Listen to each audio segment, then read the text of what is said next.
విస్తృత సమావేశం ఈ నెల 22వ తేదీన ఉదయం 10 గంటలకు కడప నగరంలోని మృత్యుంజయ కుంటలో ఉన్న పార్టీ ఆఫీసులో నిర్వహిస్తూ ఉన్నాం. ఈ సమావేశంలో కడప నగరంలో ఉన్నటువంటి ప్రధాన సమస్యల మీద చర్చ జరగబోతా ఉంది. తెలుగుదేశం పార్టీ మహానాడు ఈ నెల 27, 28, 29 తేదీల్లో కడప నగరంలో జరుగుతున్న నేపథ్యంలో ప్రభుత్వం పరిష్కరించాల్సిన కొన్ని సమస్యల్ని సిపిఎం పార్టీ డిమాండ్ చేస్తూ ఉన్నది. ఎందుకంటే ఈ ప్రాంతంలో మహానాడు జరిగిన తర్వాత ఇతర ప్రాంతాల గురించి మాట్లాడుతూనే ప్రధానంగా కడప జిల్లా అభివృద్ధి మీద ఈ మహానాడులో ప్రత్యేకమైన చర్చ జరగాలని సిపిఎం పార్టీ భావిస్తున్నది. మీరు కడప నగరంలో జిల్లా పరిషత్ ఆవరణలో ఉక్కు దీక్ష చేశారు.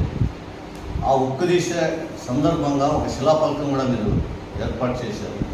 ఆ దీక్షకు గుర్తుగా ఏర్పాటు చేసినటువంటి శిలాఫలకం ఈరోజు అక్కడ ప్రత్యక్షమవుతా ఉంది.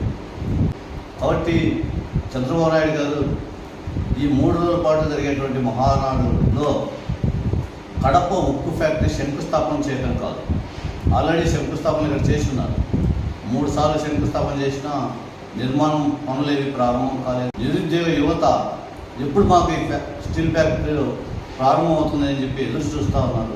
కాబట్టి తక్షణమే పలానా తేదీ లోపల ప్రభుత్వ రంగంలో ఉక్కు ఫ్యాక్టరీ నిర్మాణానికి పనులు మేము ప్రారంభిస్తామని చెప్పి పూర్తి చేయాలి. ఏదో మొదలుపెట్టి అట్లా వదిలేసే ధోరణి కాకుండా నిర్దిష్ట కాల వ్యవధిలో ఉక్కు ఫ్యాక్టరీ నిర్మాణాన్ని పూర్తి చేసి ఉత్పత్తి సామర్థ్యాన్ని నిర్దేశించి ఆ మేరకు ఉత్పత్తి పెంచడానికి ప్రకటన ఈ మహానాడులో చేయాలని చెప్పి మేము కోరుతాము. కాబట్టి ఇక్కడ నాప్రాయ పరిశ్రమ లేకపోతే పెళ్లిమర్రి దగ్గర ఉన్నటువంటి ఇనుప ఖనిజం వీటన్నిటి ఆధారంగా కొత్త కొత్త పరిశ్రమలు రావడానికి అవకాశం ఉంది. P4 పేరుతో ప్రజల మీద ఉపయోగపడే పనులు మేము చేస్తామని చెప్పి ప్రభుత్వం చెప్తున్నా ఆచరణలో అది పెద్దగా ఉపయోగపడేటువంటి పరిస్థితుల్లో కనిపించడం లేదు. కడప నగరం అభివృద్ధి ఎక్కడ వేసిన గొంగలు ఎక్కడలాగానే ఉంటుంది. ప్రధాన రోడ్లు బాగా కనిపిస్తున్నాయి తప్ప చుట్టుపక్కల ఉన్నటువంటి అనేక ప్రాంతాల్లో ప్రధాన రోడ్లు కూడా లేకుండా ప్రజలు తీవ్రమైనటువంటి ఇబ్బందులు పడుతున్నారు. డ్రైనేజ్ అస్తవ్యస్తంగా తయారైంది. దోమలు విపరీతంగా పెరిగిపోతున్నాయి. పారిశుద్ధ్యం పడకేసింది. కడప నగరంలో చెత్త సేకరణ చాలా అధ్వానంగా తయారైంది.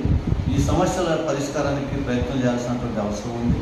ఇవే కాకుండా చెర్లోపల్లిలో అక్కడ ఏర్పాటు చేసినటువంటి లేఅవుట్లో దాదాపు 4,400 మందికి అక్కడ ఇళ్ల స్థలాలు ఇచ్చారు. వీటిలో దాదాపు 1000 మందికి ఇళ్ళకి వెళ్ళటానికి దారి కూడా లేకుండా అక్కడ లేఅవుట్ వేసి ఉంచారు. కాబట్టి ఈ సమస్యలు ఉన్నాయి. కుట్లంపల్లి దారి సమస్య ప్రధానంగా ఎదుర్కొంటాం. చెరువు అభివృద్ధి చేస్తామని చెప్తున్నారు, కానీ చెరువు అభివృద్ధి చేసే సందర్భంలోనే ఆ రోడ్డు కూడా వేయాల్సిన అవసరం ఉంది. చెన్నుచౌక నుంచి కుట్లంపల్లికి వెళ్ళేటువంటి దారి కూడా చాలా అధ్వానమైనటువంటి పరిస్థితిలో కొనసాగుతుంది. ఇట్లా చూసుకుంటూ పోతే తిలక్ నగర్ కూడా అదే పరిస్థితి కొనసాగుతుంది. ఇట్లా శివారు ప్రాంతంలో ఉన్నటువంటి అనేక కాలనీలు తీవ్ర ఇబ్బందులు ప్రజలు ఎదుర్కొంటున్నారు. కాబట్టి అనారోగ్యం గురవుతున్నారు. ఈ నేపథ్యంలో ఈ మహానాడు జరిగితే ఈ ప్రాంత అభివృద్ధికి కొన్ని మేరకు నిర్ణయాలు చేస్తారని చెప్పి కడప నగర జిల్లా ప్రజలు ఆశిస్తూ ఉన్నారు. కాబట్టి ఆ మేరకు నిర్ణయాలు తీసుకోవాలి. కాబట్టి ఈ పోరాటానికి ప్రజానీకం కలిసి రావాలని చెప్పి సిపిఎం పార్టీగా మేము విజ్ఞప్తి చేస్తాం.